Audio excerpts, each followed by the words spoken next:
Hey, Andre. We are live. We are live. This is incredible. Let me even test here to see if everything is working properly. Yes, it is.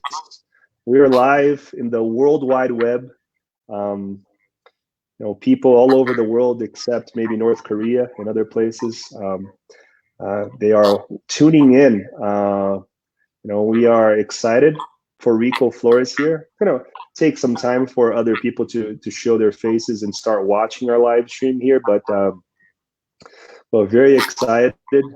We are expecting the thousands to be watching the live stream, maybe the tens of thousands.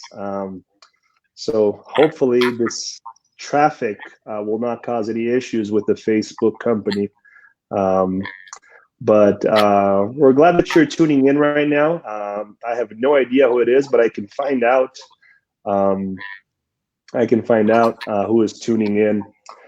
We're just giving some time right now to four people, including my mother. And that's great, Rico, because my mother is one of the greatest supporters of the Corrales Church, and they're always watching. I see here that Reed Gilstrap is also watching, so some of the faithful bunch. But one thing that is clear is that as soon as this is all over, this is going to be uploaded on Facebook. So no need to stress about it. Maybe you're cooking right now. Maybe you are changing a diaper, and maybe you can't, tune in the way that you want right now. But hey, it's going to be on our Corrales SDA YouTube page in a bit. So very well. I think we can start. I like to just start off by thanking Rico for taking some time of his busy work schedule to be here with us. I participated in a live stream through StreamYard a while back, maybe a week ago or something. And today they were saying, "Hey, we're so thankful that you took the time for this interview that we want to give you a gift."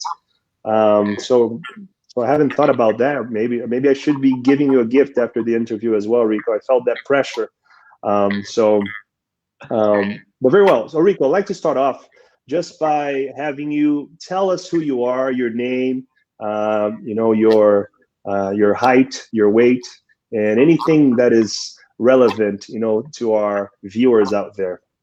Yeah, absolutely. Well, Reed, hello, and all two of you watching this live stream, thank you for joining us this evening. We're hoping that we're able to get to know our church members on a more intimate level through this stream. So welcome, everyone. I'm sure you could be watching something on TV. I don't watch TV. I don't know what's hot right now, but you're here with us. So thank you for joining. My name is Rico Flores. Birth certificate says Ricardo Flores. Born and raised in Houston, Texas. Moved out to New Mexico, coming on a decade now this year. And a decade now. A decade.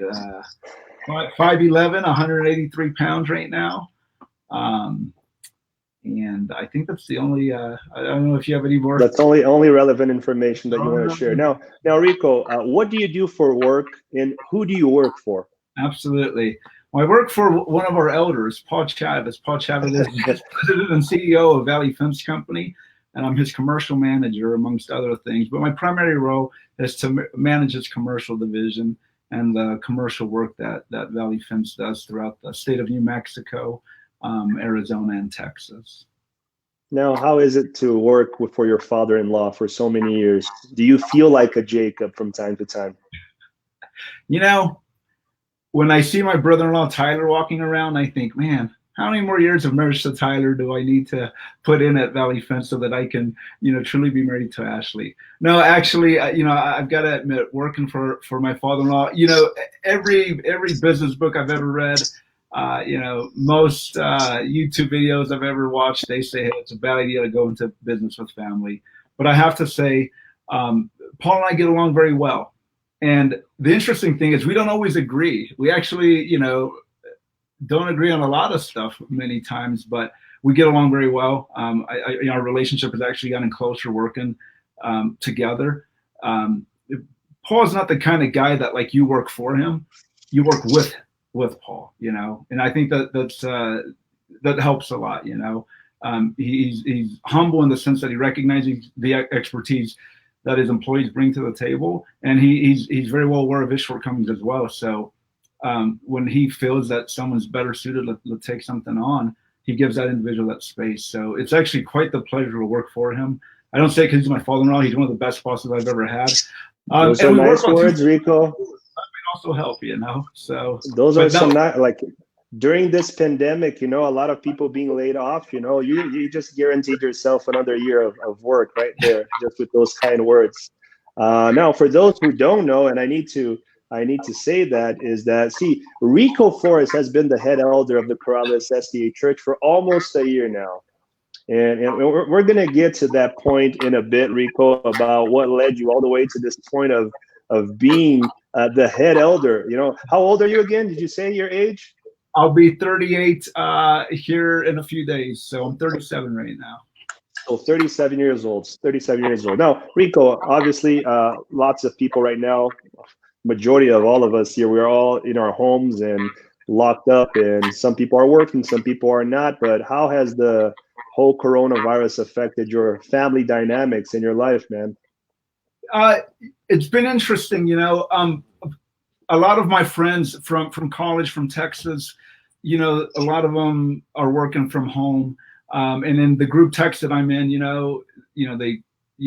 talk about, you know, that kind of stuff. For us, the family dynamics have been interesting because my wife began a graduate school nursing program in January. So she re-enrolled back in school. She's a hospice nurse and an ER nurse right now. So she re-enrolled back in school, and she was already homeschooling our youngest child, Austin. He's in kindergarten, so she was homeschooling him. Well, when the pandemic hits the U.S., she suddenly became part homeschool teacher, part electronic manager of Marty, who's enrolled at Sandy View Christian School down the road. So Ashley has really taken the bulk of the responsibility around the home. I'm very blessed to have her as my wife, because she has taken on a lot here. I'll be honest, it feels different. Is she there right now? Is she watching you give this interview? She's grocery shopping at Walmart while I'm over here, sitting comfortably, being interviewed. Yeah, I know. So no, do I feel the shift? Yes. Do I feel it as much as Ashley does? Not at all. Now, I've really felt it from work. It is being an essential business and staying open during this time. Overnight, Paul and I and a few other of our staff suddenly became, like disaster relief, not disaster relief, but like, I don't know what the terminology is, but we had to come up with a game plan of staying open and keeping the people that work with us safe, So the information changed by the day. Work has been challenging. I lost 2 key employees between February and April, so my workload has skyrocketed. I pulled an all-nighter Monday night, for example, getting a bid ready for Tuesday. So I have definitely felt the impact at work. Nevertheless, I have no room for complaint because I'm employed, and there's between 20 and 30 million Americans who aren't right now. So I feel very good to be exhausted right now. It does leave me with very little to no energy when I get home. It is testing the dynamic in that sense that I am contributing, I feel, minimally to the home, but I'm doing a better job now that we're in about week 6 to 8 of the pandemic of adjusting, and this is the new normal for now, and it's a balancing act though, and it's not easy. You know what I realized? You just said the word 7 to 8 weeks. I just realized that I think this is the first time that I'm seeing you face to face. We were on a Zoom meeting, I think. We had a Zoom meeting. That's right. Thank God for meetings, right? Right now we're celebrating meetings that we actually get to see other people, right? So it's like, hey, Zoom meeting, yes. Right, board meeting, yes. That's what I wanted right now. I needed to see everybody else. That's good. Well, let me transition now. Let's flash back to just like have you been watching the Last Dance documentary, Michael Jordan? I watched the first episode. I fell asleep 3 times, and I haven't watched since. I truly am that busy and exhausted right now. So they go front and back. They are talking in like 1997, and they flash back to 1986 or something. So that's what we're going to do right now. Okay. And we just wanted to get an idea of how your childhood was. Like Okay. how were you raised in a Christian environment? You know, what was the family dynamics growing up? Yeah, absolutely. Well, I lived a very secular life for about 2 weeks, and then when I was 2 weeks old, my parents became baptized members of the Seventh-day Adventist Church. So I did grow up in a Christian home. You know, both my parents are Adventist. Obviously, I have an older brother who's 5 years older than me, and a younger sister who's about a year and a half younger than me. And we, yes, so the environment was Christian. Now, you know, my parents are immigrants. You're the middle child. You're the middle child. Middle child. I am the middle child. Yep. And my sister says I'm also the favorite, and you know I have to agree with her. I probably am. Mm-hmm. But yeah, no. So I grew up in a Christian environment. I unfortunately did not have the opportunity to go to a Christian school, though. Now I did go to one of the best schools in Houston for high school. So I got a very quality education in the traditional sense. But I always wished. I recall when I was in high school. You know, I always wished that I would have gone to I could have afforded to go to a Christian school, because I couldn't do sports. I couldn't do the debate club. I couldn't do, you know, the yearbook because of my religious convictions. And you know, that was difficult. That was difficult for me. But had a you know, good upbringing in Houston. You know, my parents had to work a lot, so there were times when, you know, mom wasn't around or dad wasn't around, and my older brother did a great job of doing his best to keep us safe and raise us. 5 years older, right? Yeah. He was 5 years older, yes. So he had a lot of responsibility at a young age, you know, but he instilled in me a lot of things, especially, you know, exercise and fitness that is with me to this very day. So despite the fact that things weren't perfect, my parents overcame a lot of obstacles that get to this country, and in this country. Our family overcame a lot, you know, to all become productive members of society. So I was very blessed to be raised, not in a home that had it all, but it had the essentials. It had love, it had respect, it had good, strong work ethic. And honestly, that's all I needed. That's what you need. Yeah. That's what you need. Now, what's obviously this is probably a tough question to remember, but like, do you have like a vivid memory, like one of the main vivid memories you have of your childhood? Yeah, there's one memory that always, it brings tears to my eyes. When I was, I don't know, second or third grade, the elementary school I would go to would do a Thanksgiving Day like lunch, you know, and I'll never forget, you know, they always had like pulled turkey with gravy and mashed potatoes, you know. It's a really good meal, a good roll. Just a nice, unhealthy, you know, white roll with some butter. I mean, just good old Southern food, man. You know, and you know, like I said, my parents worked a lot. They're blue collar workers. They worked in the food industry, and so this meal before Thanksgiving break, you know, you were allowed to invite your parents to come, you know, and you know, I'll never forget that there was this one year when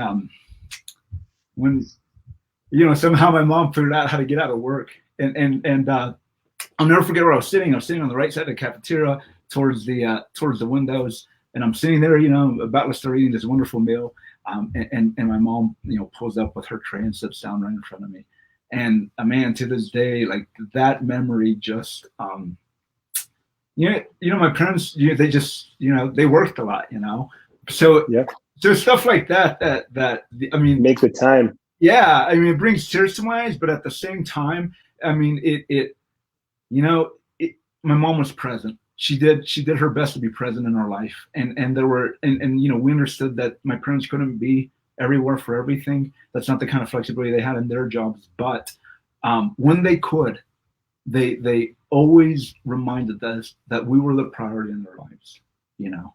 And that's what I say, like, man, you don't need to have everything, have everything, you know. Sometimes all you need is that love, that respect, and to recognize the sacrifice that those around you are doing. We're not perfect, but it's those little things that we can, you know, as an adult, I try to be there for my children. I have more flexibility than my parents did, and I try to do my best to take advantage of that flexibility. That's good. Beautiful, beautiful. Well, let's transition now to your maybe teenage college years.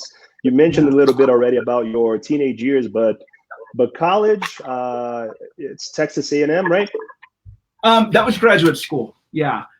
Graduate school. Now, I know, let me just write this down here, because I know that some witnesses have said that you were a bodybuilder during your college days. Is that an accurate statement, or this is far off? Because there's a lot of fake news out there, so Yeah, we're here to clarify. I would love to remember myself as a bodybuilder, but no, there were a lot of guys in college bigger than me. I was very focused to the weight room, so I did a lot of lifting. I did take a lot of supplements. So I wasn't a small guy. Was I a bodybuilder? No, not by any stretch of the imagination. But yeah, I used to have a bit more meat on me than I do now. I've kind of shrunk a bit, but Well, that's okay. That's okay. But at least, during that, was it at your college days or your graduate days that you met your now wife, Ashley? I met Ashley my second year at Southwestern Adventist University. She was a freshman. I was a 4-time junior, I think, because prior to going to Southwestern for undergrad, I had done ITT Tech. I had done Houston Community College. So I met her at Southwestern. That was the rest is history. We dated, I don't know, 3 years before we got married. The moment. Now why Ashley? What was the what happened there? Okay, so what happened there? Real quick. I'll try to make this as quick as I can. Backstory. I remember coming out of my first year at Southwestern. There were a lot of really good things going for me, and I had asked God to help me, because I felt that things were beginning to get to my head. And I told him, man, God, I need you to put me in a position where just my ego can be in check, and that I can remain humble. So he sends me colportering over the summer. And for those of you that have done the door-to-door book sales, man, that's a tough gig. That is a tough gig, And where did you do it? Where did you do it? We initially did it in Austin, and our sales were so horrible in Austin, and we did such a bad job in Austin that I think 3 or 4 weeks in, the Review and Herald pulled us out of Austin completely and relocated us to Houston. I mean, the Review and Herald took someone from Maryland to come and train us on how to sell. And we're like, man, folks, I don't think it's us, man. There's just something, the energy's wrong here. Anyway, I come back to school after that summer, just really feeling checked and humbled. And I was with the tan. What's that? It's super hot, right? Yeah. Super hot in Austin, right? Oh yeah, and Houston. Man. Yeah, and Houston. I mean, yeah. We was. I mean, it was a hot experience, to say the least. It was a horrible experience, but it was a bittersweet experience, because just the whole experience was horrid. But spiritually, I grew. I grew a lot, But I came back, and we were gonna do something that we would. There was this week before school started. I worked for the dorm where it was just crazy. So I'm at the front desk, and I'm flipping through the record, and there's this story from the technical conference about a girl that won the Spiritual Hero of the Year award in Oshkosh during camp meeting that year. What was the name of the award? I think it was the Spiritual Hero of the Year or something like that. Spiritual Hero. I like where this is going. Yeah. So I'm looking at this thing, and I'm like, man, I tell my buddy Eddie is sitting at the front desk. I'm like, Ed, I want to marry a girl like this someday, man. I'm like, this is the kind of girl I'm looking for. I'm like, man, she's beautiful. She's on fire for God. She's doing evangelism in Cuba, because that's what Ashley had been giving the award for. I'm like, this is the kind of girl that I'm looking for. And he's like, dude, she's on campus. I'm like, what? He's like, man, that girl's on campus. She's a freshman here. I just saw her the other day. I'm like, are you serious? He's like, yeah. So, I was interested, but she was seeing someone at the time, and and then they went through a situation where there was a breakup, and I said, hey, I'm gonna give myself some distance. I'm gonna, if by the end of the semester she's not dating anybody else, then I'll ask her out. And sure enough, end of the semester came, she wasn't dating anybody else. So she had a really beautiful 1969 Ford Mustang. I asked her for a car ride, and she took me on a car ride, and she let me drive it. And I remember as I'm driving it, I looked over at her. I mean, I'm not kidding. This is like our first conversation here, and I'm like, "Hey, Ashley Chavez, I'm going to marry you someday." And she kind of looks at me a little weird, and she's like, "What?" And I'm like, "Hey, Ashley, I'm going to marry you someday." And she was just like, "Okay." And I knew at that moment that, like, legitimately, there was a heck of a chance if you know, I did things right, that she and I would get married someday. So for those that are watching out there, you know, like if you're wanting to have a chance to, you know, watch a romantic comedy with your spouse during this Thursday night, you know, like we're having romance right here during this interview. Like, look at that. Like, it can be turned into a movie, right? Now, there's a lot of turmoil, I gotta admit, in the relationship. So. If it were turned into a movie, Rico, who would you want to play you?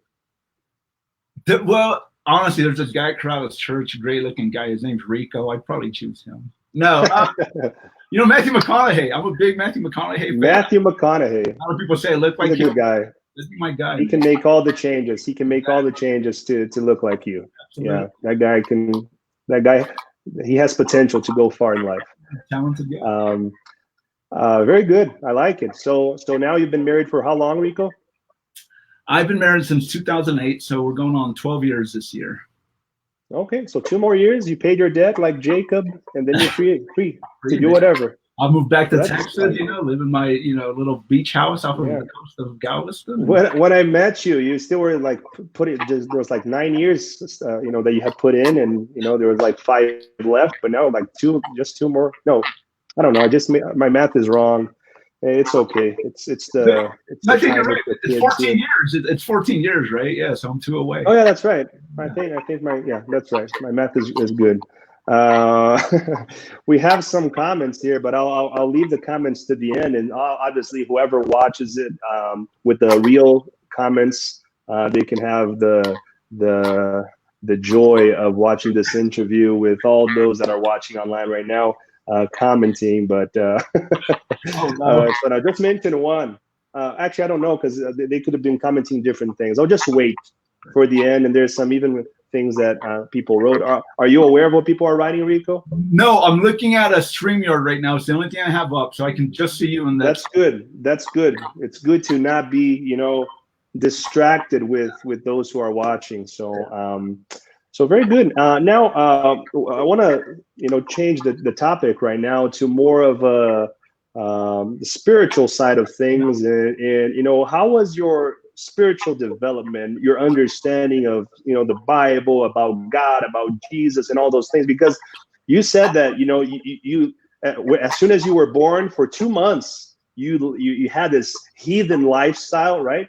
2 weeks. At 2 weeks old, you know, you were clubbing, you know, you were drinking heavy alcohol at 2 weeks old, and after that your parents were baptized, and then all of a sudden this is the environment now in your home. So how was the development, you know, from childhood to maybe teenage, college years, and now after having children and a family in a more mature state? How can you transition those 3 sections of your life? Sure, absolutely. So childhood, you know, I was raised in a Christian environment. You know, my parents were new from the faith. They had converted from a different denomination. And you know, I think many times when people become converted, especially, you know, I don't want to say many times, the particular circumstances at the church I grew up in as a child were such that, you know, people would become aware of the beliefs of the Seventh-day Adventist Church, and they would accept a lot of those beliefs. For example, the Sabbath and the state of the dead and idolatry and that kind of stuff. You know, they'd become convicted of that. They'd be baptized, but a lot of the like fundamental like viewpoint of how God operates wouldn't really change. So I grew up in a poor church. It's filled with a lot of people with big hearts, but a lot of people weren't educated. They were immigrants. Many were illegal. Many times we opened up the doors to our church for people to sleep in the gym because they had nowhere else to go, you know. Mm-hmm. So the God I knew as a child was a very kind of punitive God. I worried quite often as a kid about my salvation. You know, I thought if I think something bad, or if I think something bad and we get in a car accident, or if I get into it with my little sister or my older brother, you know, I'm going to hell. So you know, I feared God, but in the legitimate form of the word fear, you know. Yeah. And I thought I had to earn my salvation every single day, and you know, so I mean, there was still something about God, because I began reading the Bible fairly young. There's still, I knew that there was still a side of God that like wanted what was best for me. I just, it was hard to see through the punitive nature of who I thought he was. So we had you know, unfortunately, a real rocky experience. I want to say I was around middle school at that church, and you know, we had some members of my family that ended up leaving the church, and that was hard for us, you know.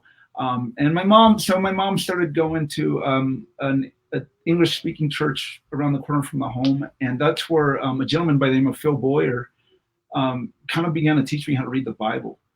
And I began to experience a different God at that church. You know, it was a God that was forgiving and long-suffering and gracious and loving. You know, and I began to fall in love with like a different Jesus.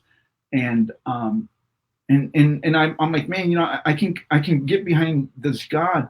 The problem was, and I see this a lot in just my Christian friendships and relationships, and my circle of friends. As we've grown, luckily we've matured from this mindset.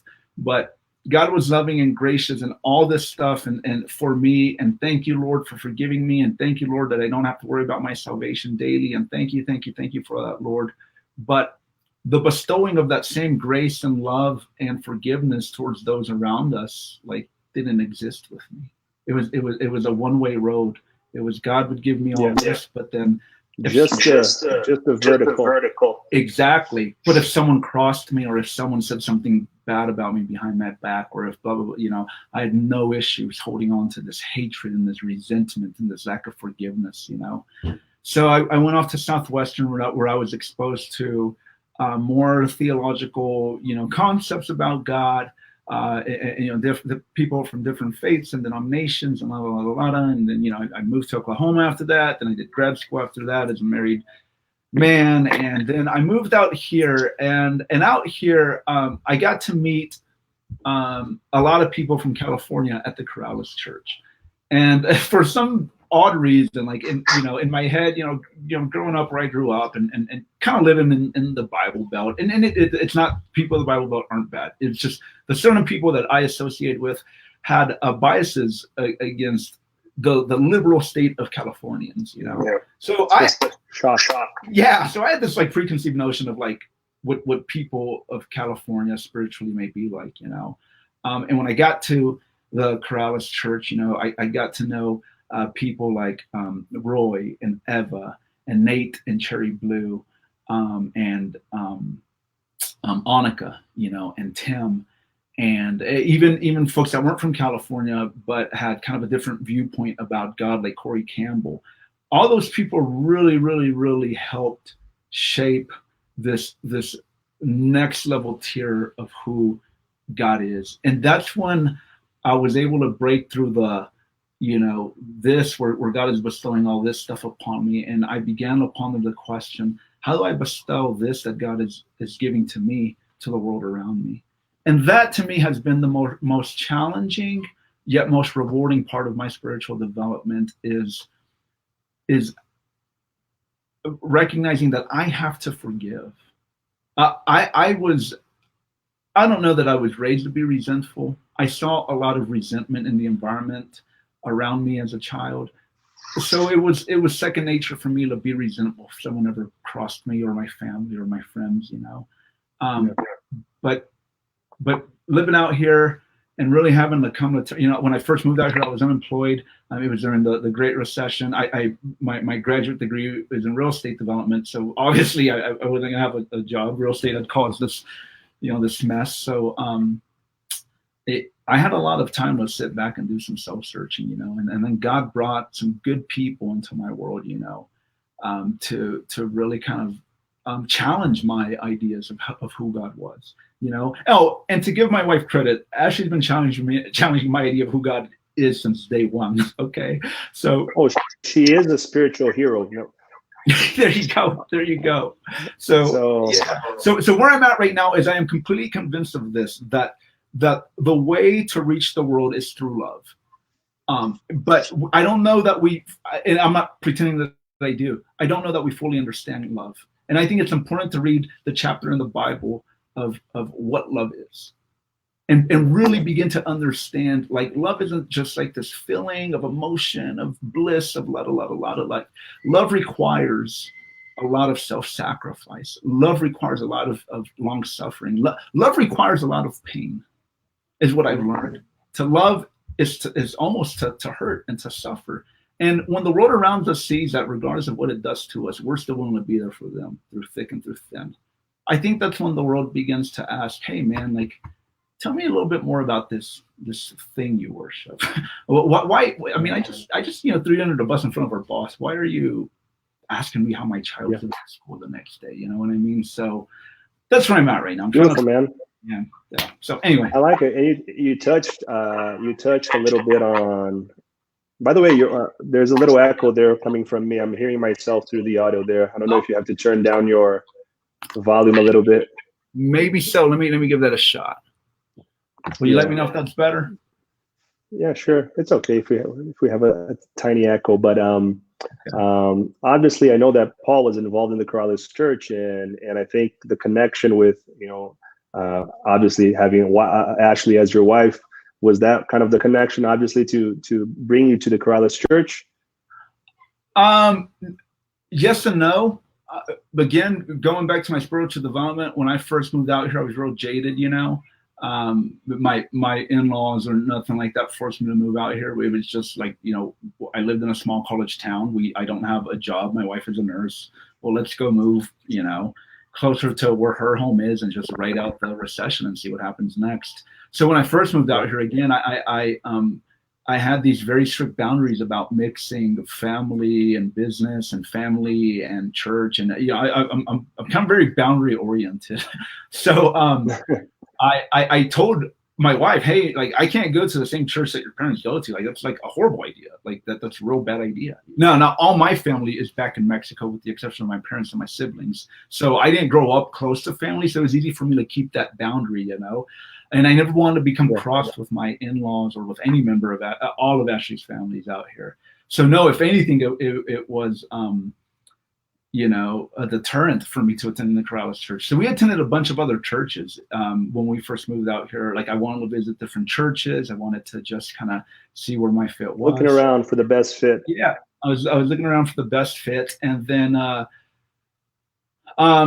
Jerry Evans. I kind of began going to Corrales a bit more often because it's 5 minutes from where I live. And one day Jerry Evans asked me to be a greeter, and I'm like, yeah, sure, man. Like, I'll greet Jerry. That's fine. And Jerry's a great greeter trainer. I don't know if you've ever been trained by. You can tell if someone's been trained by Jerry Evans. He's got a standard. He's got a way to. He's an engineer, He has the skill. Jerry, I respect him.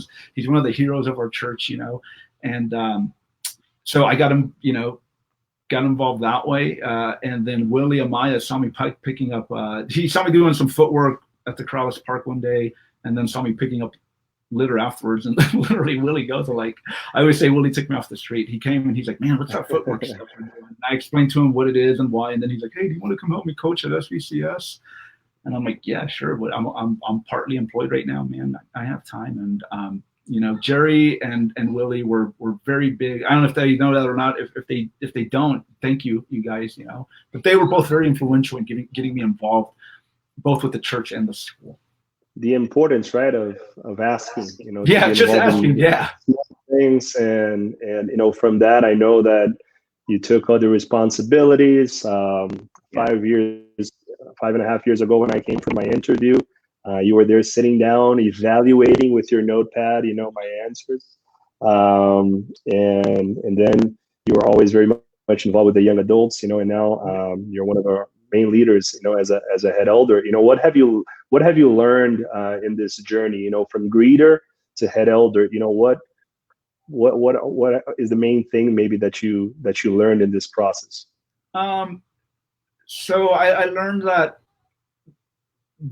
we're all broken, and we operate through an imperfect system.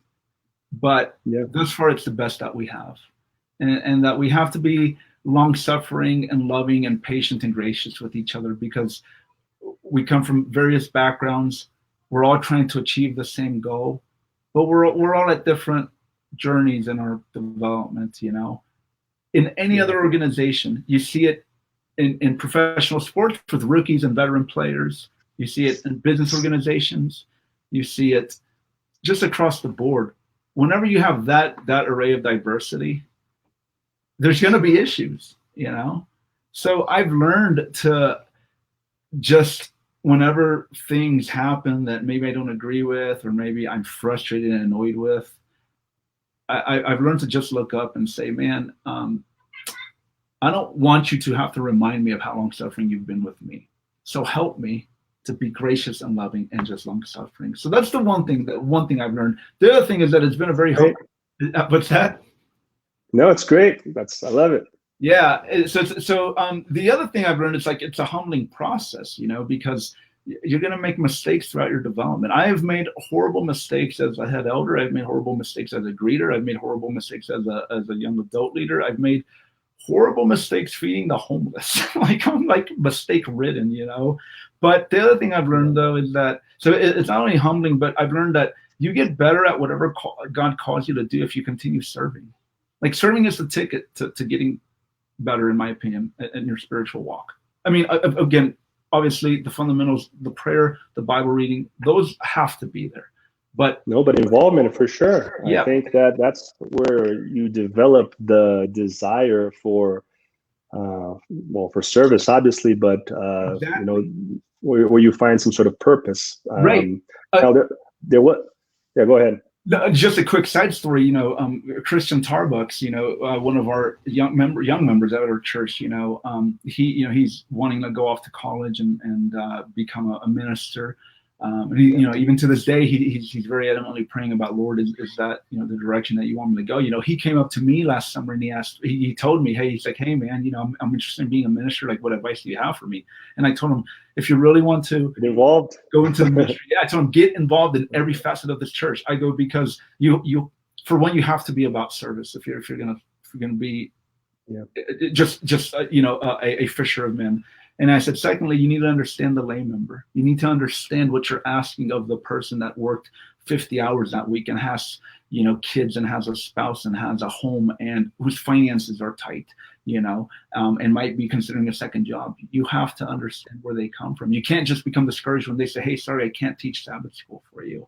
And to Christian's credit, I see him everywhere. He's in the adult class. He's feeding the homeless. He's going to preach until this pandemic hit. I mean, and this is what it just I'm so upset about the timing, because of Christian, obviously, Andrew O'Neill and Jonathan Harris. We had something good going on for the youth that we were longing to have for such a time, right? And then when we're finally having something very nice, in such a long time, this hits, and now all of a sudden we have to figure things out. But we're still in the topic here. We have some questions, and I'm going to share this. This is one of the questions that I was going to already ask you, but since my mom is asking here, I want you to just answer that question, Rico. Yeah, absolutely. Hi, Mr. Heiss. I'm so glad you're joining us tonight. One of my favorite things about the Corrales Church is I'm used to a very kind of rigid type of church environment, So the Corrales Church is a very warm and welcoming church, in my opinion. And that to me, there's sometimes that I'm having a bad morning and Ash and I are at each other's throats, I mean, just to be honest with people, and the kids are, being kids, and I'm not being patient. And when I get to the church, I sometimes feel like my head is against Jesus's bosom, and I feel like a hug. that's the kind of warmth. If there's any way I could describe it, that's the kind of warmth that I feel from the Corrales Church, and that's one of my favorite things about it. That Corrales has an odd way of making me go from I don't want to go to church, I'm angry, I'm upset, I'm blah blah blah blah blah, and then by the time 12:30 is out, it's like a complete 180. I'm like, yeah, I love Jesus, people are awesome, And then you realize you're the elder on duty, and you're like, no, but I have to go. Yeah, exactly. I just have to go now.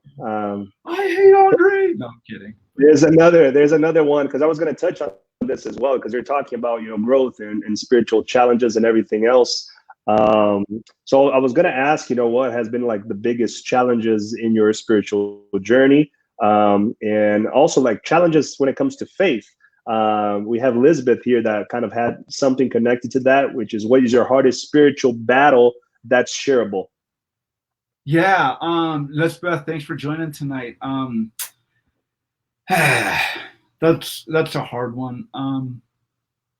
Really doing your best to do it God's way, and thinking that you're entitled to a prize here on earth for that. And then despite the fasting, despite the praying, despite you begging the Lord for, the desire of your heart to be fulfilled, he says, sorry, Moses, you can't cross over into that land right now. That's hard. I think many times, and Nate Blue taught me this lesson, and Nate, I'm probably slaughtering your words, but he told me, this isn't slot machine Jesus. You don't do a good deed and put in the coin and hit the bar, and then something good comes out of it. This is a journey, man. And sometimes you're gonna do everything. You're gonna be praying hard. There's been situations at church where like I've gone in with prayer, I've gone in fasting, I've gone in and it's disastrous. And I'm like, Lord, what else must I mean, like really, God, like, what do you want? What else do you want me to do to put myself in a position where the Holy Spirit can speak through me? And like, that couldn't have gone any worse, So, I think, Lisbeth, to summarize my response in a, I don't know, theological manner, one of the hardest lessons I have learned is that the reliance and the dependence of God has to be 101%. Not for one moment can you think that there's something about you that will give you an advantage in a situation when it comes to your spiritual journey. The minute you make that mistake, you're putting some of that faith and some of that credit into self, and we're too imperfect to be able to do that. So, very good. That's a good one. Good question, Elizabeth. Now, let's transition a little bit more. There's more things. We can close a little bit of that segment of faith and challenges and church life and all of these things. And let's go to a more interesting, well, not interesting, because this was interesting, a more, what's the word that I'm looking for? More unique conversation, because I don't know if you remember, we have Jeff Mertz watching here online as well. And he shared this with us. Rico, tell the bear story. Now, obviously, it has to be a summarized version of the story, because I don't know how long the story is. But what is the bear story? The people want to know. Yeah, Jeff, I hope you're doing well. I think it's Minnesota. Thanks for tuning in, man. Yeah, so the bear story, man, Jeff, that's a good one, brother. All right, so here's the bear story, folks. Got to take the hat off for this one. I'm in Durango one day, vacationing with the in-laws and Tyler and Ashley. This was maybe a year before we got married. I was living in Oklahoma at the time. And I'd been a jerk that day, got into it with my wife. And I walk out of, we were staying like, I think it was Purgatory, like mountain resorts. It's sort of the summer, so the like condo is like built halfway into the mountain, but then like the other half is like 2 stories overlooking. Man, I don't know. I just remember I walked out, and then I had to go down a flight of stairs, and I walk out. It's like 10 at night. I walk out to a picnic table, and I'm on the phone. I call my dad. I'm like, man, Dad, like I'm just frustrated, right now. Like, relationships aren't easy. Blah blah blah blah blah. And I hear a ton of like whispering, like from all over the place. And I was like, man, like that's so weird. I wonder why are people up so late right now, and I hear like trash cans falling over and stuff. And yeah, I'm from Texas, man. Like didn't really travel much growing up. I went to Monterey and back, like Mexico. So wasn't a world traveler at this point in my life, nor am I really now. But I'm thinking, man, they've got some big raccoons out here in Colorado because I remember those trash cans were like bolted down. Like that's amazing that they're able to like knock it off. So I'm sitting there on the phone with my dad, and something like catches the corner of my arm, and I look at my eye, and I look over, and there's this massive. I'm not exaggerating. This black bear is probably 300 to 400 pounds, and it's just like walking. It's the real deal. Right towards me, yeah. And I look over, and that morning when we pulled in, or a day prior when we pulled in, my mother-in-law had given me this book that said, "Hey, Rico, you need to read this. This is what you do if you encounter a bear out here." And I had read through it, and I'd been taunting my mother-in-law all day. I was like, "Man, if I see a bear, I'll fight it. I'm from Texas. A bear can't hurt us, you know." So I've been like taunting her all day about what I was going to do if I ever saw a bear. And I look over, and I see this bear walking towards me. And I told my dad, "Hey, Dad, I need you to pray for me right now." He's like, "Well, okay, well, what's up?" And I'm like, "There's a bear that's like 20 yards from me that's walking right towards me." He's like, "What?" I said, "Dad, there's a bear coming at me. I just need you to pray for me right now." He's like, "Yeah, but where are you?" I'm like, "Dad, that doesn't matter. I need you to pray for me right now because I need some peace." And he's like, yeah, but are you in a safe place? I was like getting so frustrated because I just needed to hear like the words of comfort from my dad. And again, being a dad, no, but I want to know where you're at. Are you going to be safe? Like, you're not understanding, Dad. Yeah, I'm like, "Dad, come on." So I remembered that the book said, "Don't ever run from a bear." So I got up and I just began walking towards the stairs that would lead up to like a locker room area where people could keep their skis. And from there, I was going to walk through that and just walk up to the condo that we were staying in. And I begin to walk away. In my mind, I'm like power walking. And you're not supposed to turn your back to the bear either. You're supposed to like walk backwards from the bear and not make eye contact, you know? So I'm thinking, man, this thing's it's kind of like putting a baby to bed then. Yeah, exactly. Yes. Very no eye contact. Yes. Tippy toe. Right. But if a blackbird attacks, you fight back. If a grizzly attacks, you play dead. If a blackbird attacks, you fight back. So I'm walking away. I feel that I'm power walking. To summarize the story, I'm actually not power walking. Tyler later said, "We had no idea you had seen the bear because you walked away so casually." I just remember that bit of advice that I had read in the book, you know? And as that's happening, my mother-in-law is a G. She ran across, and she was going to come meet me down there to face this bear. And when she saw that, like I was at the foot of the steps, she stopped and she goes, "Rico, there's a bear behind you." That scared me 10 times worse than the bear. Like I felt the adrenaline rush through my legs. Yeah. I'm still on the phone with my dad, and I'm like, "Thank you, I know, you know." So the bear ended up just like it like followed me, and then like it headed towards the parking lot, and it get into its car. I don't know. But yeah, that's a bear story. It ended up being just a big hairy man. Yeah, okay, we can say that. But yeah, so that's a bear story. So yeah, Jeff. Good, Jeff. Jeff brought it up. Well, you said you're not a world traveler, Rico, but if you had all the money in the world and you could choose any place that you would want to go, where would that be? I've seen some beautiful pictures of Patagonia. I'd like to go visit Patagonia. That seems like okay. Yeah. I'm guys, I'm kind of a little fact about me. I'm really afraid of like international travel.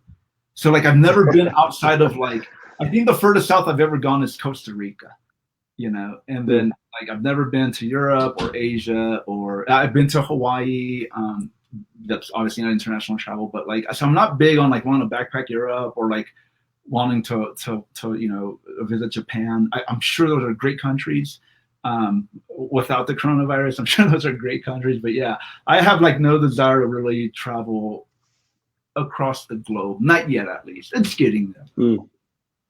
Oh, now you can't travel, so that it's true. It's more of a roadblock for those who want to travel. Now, it's been 7 to 8 weeks. And this is actually a question that I've asked our church about 2 or 3 weeks ago. But not actually, I'm going to make this into two questions. What have you learned? Like, what lessons, or what lesson, one of lesson that you've learned during this whole pandemic, time that we're living in? And question number two is what you miss the most that you're not able to have right now during this pandemic time. So first of all, your lesson that you've learned, and then what you're missing the most. Wow. So a lesson that I've learned is that I need to do a better job of prioritizing. I can officially say that I'm over involved and overstretched in just the things I'm involved with in general. And I feel I've learned that I've actually been like neglecting my kids and my wife a ton over the last few years. I feel closer to my wife now than I ever have at any point in our marriage. There's this renewed just love and relationship between my children and I.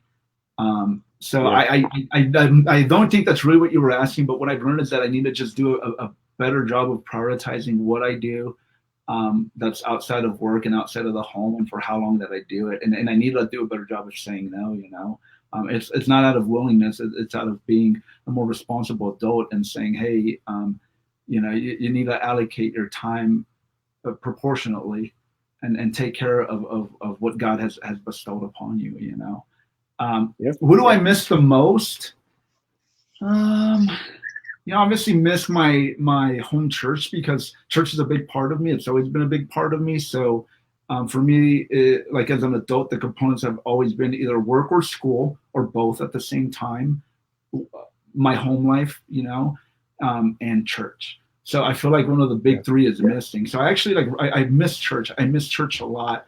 I aside from that, like I don't.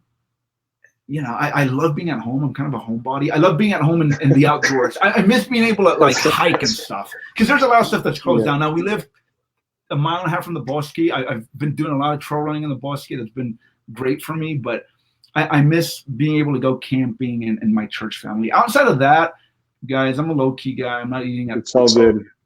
So it's during these times that being low key is a good thing. So yeah, exactly. Yes, I'm kind of living the dream to a degree right now.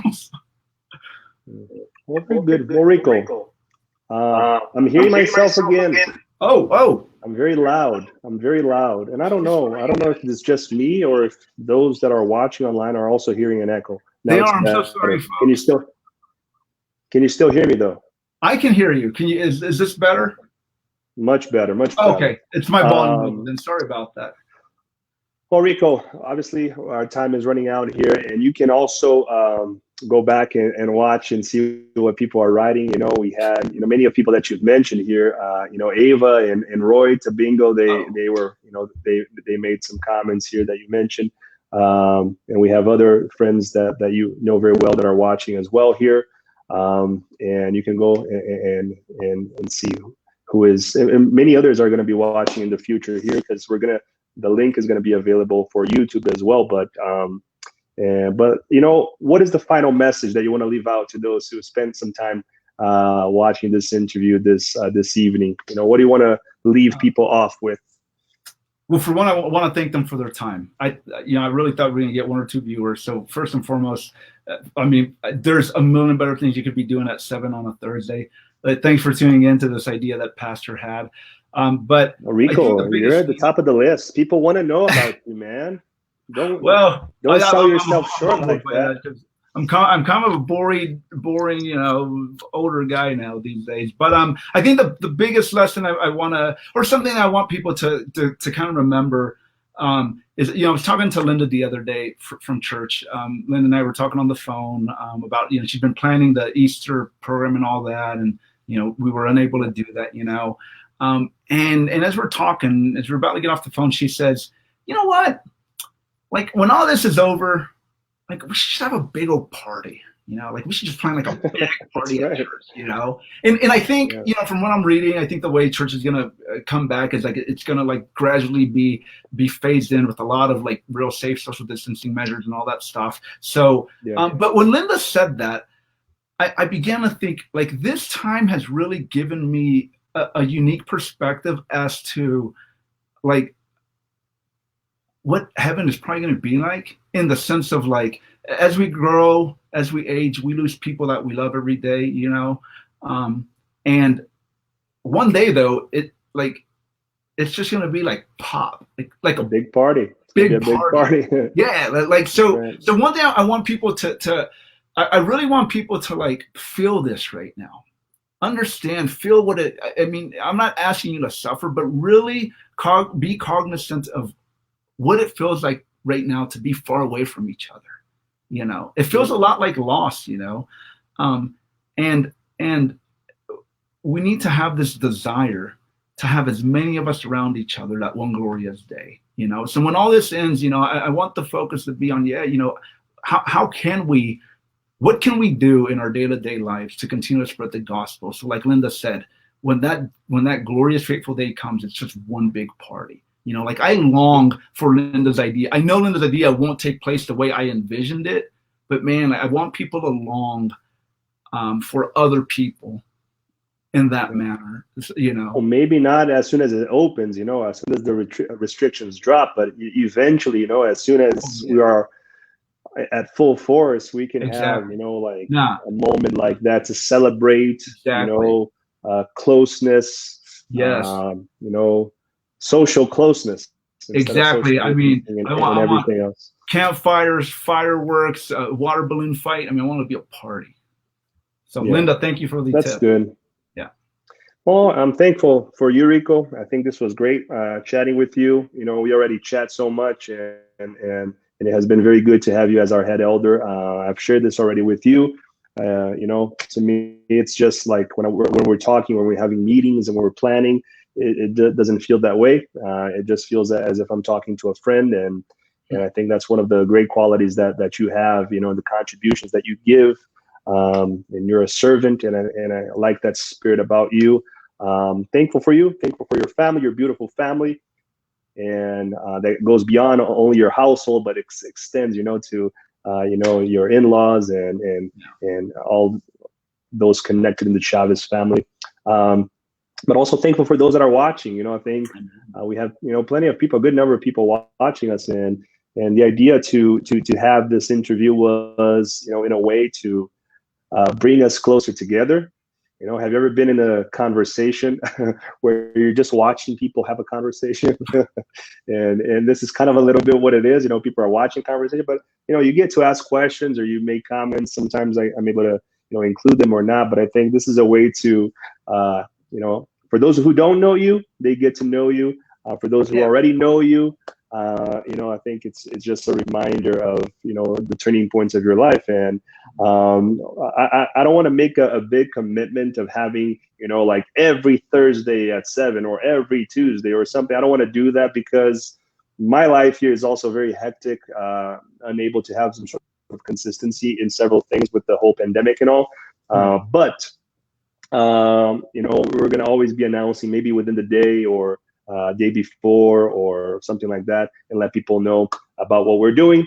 We already have a next guest. Nice. Next guest is going to be Denise Yeppa. Yeah. Everything is going, if everything works out, Denise Yeppa. She was actually supposed to be the first one, but it was supposed to be yesterday. But then I, got caught up with all these things. So Denise Yeppa, she's a local celebrity here in Albuquerque. So I recommend you guys tuning in. But aside from Denise Yeppa, and I don't know if this is possible because sometimes you need to have, some sort of a computer or something to tune in the way that we're doing this interview right now.